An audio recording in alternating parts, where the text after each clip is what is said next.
Good morning children. आज के इस वीडियो में हम लोग सोशल साइंस के जितने भी ऑब्जेक्टिव्स हैं तो उसको समझेंगे और जानेंगे। वन लाइनर क्वेश्चंस है ये, उसके एक आंसर है, आप लोग सुनिए और फिर उसको मेमोराइज कीजिएगा। तो चलते हैं। पहला प्रश्न है कि हिमालय पर्वत की ऊंचाई कितनी है? ठीक, 8,848 मीटर इसका उत्तर होगा। हिमालय की कितनी श्रेणियां हैं? 3, हिमाद्री, फिर हिमाचल, उसके बाद शिवालिक। सबसे उत्तर में है हिमाद्री और सबसे दक्षिण में है शिवालिक, बीच में है हिमाचल। पंचायत चुनाव लड़ने के लिए उम्मीदवार की आयु न्यूनतम कितनी होनी चाहिए? तो 21 वर्ष होनी चाहिए। ग्राम सभा की बैठक में कितने वर्ष से ऊपर के लोग पार्टिसिपेट कर सकते हैं? 18 वर्ष से ऊपर के लोग पार्टिसिपेट कर सकते हैं। हरदास गांव में कौन सी समस्या थी?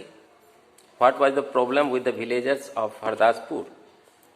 तो वाटर शॉर्टेज प्रॉब्लम थी, पानी की किल्लत थी, उसे सुरू नदी से पानी लाना पड़ता था। What is the full form of BPL? BPL यानी बिलो पॉवर्टी लाइन, जिसे हम कहते हैं गरीबी रेखा से नीचे। यदि ग्रामीण बच्चों को 2400 कैलोरी, ग्रामीण लोगों को 2400 कैलोरी से कम ऊर्जा प्रतिदिन मिले तो वो गरीबी रेखा से नीचे माना जाता है। और शहरी क्षेत्रों में यदि 2100 कैलोरी से कम मिलता है तो उसे बीपीएल लिस्ट में उसका नाम आना चाहिए, उसको बीपीएल यानी बिलो पॉवर्टी लाइन माना जाता है। Who is the president of the village panchayat? Village panchayat का प्रेसिडेंट कौन होता है? तो विलेज पंचायत जो होता है उसका प्रेसिडेंट सरपंच होता है। एक ग्राम पंचायत किस में बटा होता है? कई वार्ड में बटा होता है, उसके पंच होते हैं, हर वार्ड से एक पंच होते हैं। ठीक है, चलिए। भारत में सर्वाधिक वर्षा कहाँ होती है? तो भारत में सर्वाधिक वर्षा होती है मासिनराम, मेघालय में होती है। भारत में सर्वाधिक वर्षा किस मानसून से होती है? तो दक्षिण पश्चिम मानसून से होती है। मानसून का क्या अर्थ होता है? तो मानसून का अर्थ होता है मौसम के अनुसार बहने वाली हवा। मानसून किस अरबी शब्द से बना है? मानसून मौसीम नामक अरबी शब्द से बना है, जिसका अर्थ होता है मौसम। कर्क रेखा का अक्षांशीय मान कितना होता है? कर्क रेखा 23.5 degree north. What is the latitudinal value of Tropic of Capricorn? तो इसका होगा 23.5 डिग्री साउथ। अक्षांश की संख्या कितनी है? लेटिट्यूड, इसकी संख्या है 180। लॉन्गिट्यूड की संख्या कितनी है? 360।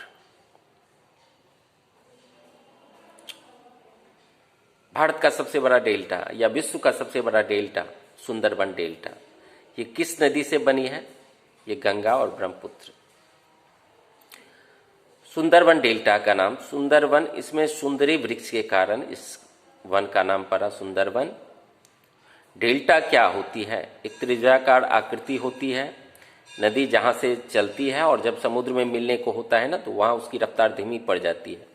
तो नदियां अपने साथ जो मलबा ढो करके लाती है वो वहां जमा कर देती है, इसी को कहा जाता है डेल्टा।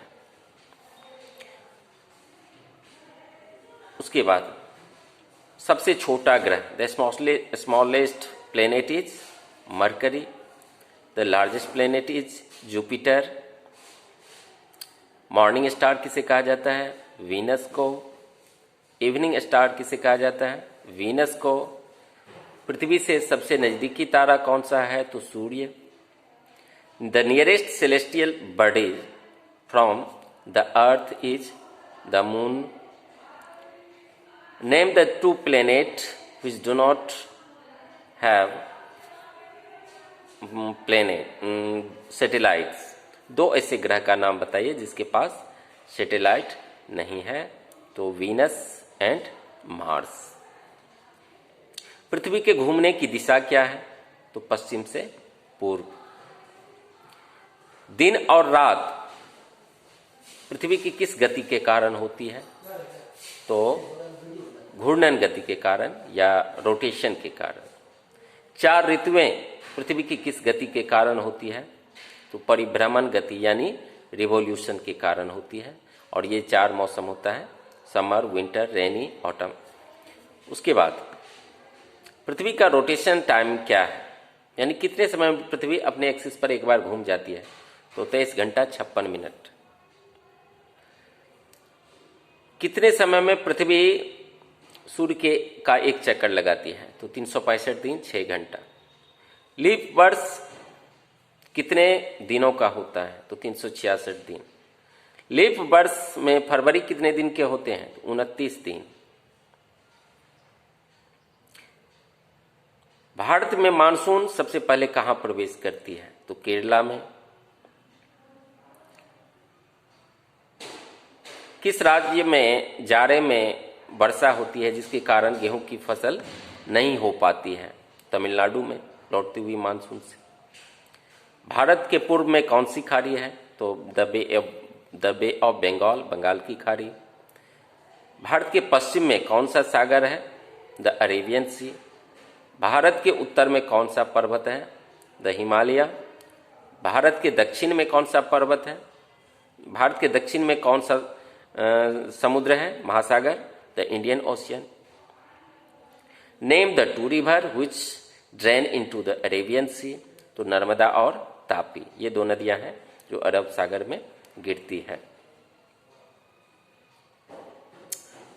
हु वाज ग्राम भोजक? ग्राम भोजक जो था, विलेज हेडमैन होता था, उसे राजा टैक्स वसूलने के लिए अपॉइंट करते थे क्योंकि वो एक प्रभावशाली लोग होता था। चोल वंश की राजधानी कहाँ थी? तंजावुर।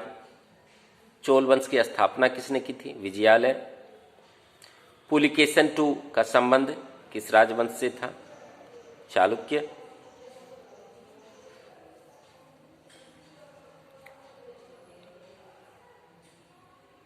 तो आज के इस वीडियो में आगे फिर मैं ऑब्जेक्टिव 1 लाइनर डालता रहूँगा, वीडियो जाता रहेगा आपके पास, तो आप लोग ध्यान से सुनिए और खुद से ऑब्जेक्टिव 1 लाइनर क्वेश्चन भी बनाने का प्रयास किए तीनों विषय से। क्योंकि अब तीनों विषय का जो भी चैप्टर है वो कंप्लीट हो चुका है। अब आपको सिर्फ क्वेश्चन सर्च करने हैं। एक्सरसाइज से, चैप्टर से क्वेश्चन सर्च कीजिए, उसका आंसर लिखिए। 1 लाइनर वाला अलग, उसके बाद शॉर्ट आंसर वाला अलग लिखिएगा। तो आज की वीडियो में इतना ही, फिर मैं अगले वीडियो में आप लोगों से मिलता हूँ। Thank you.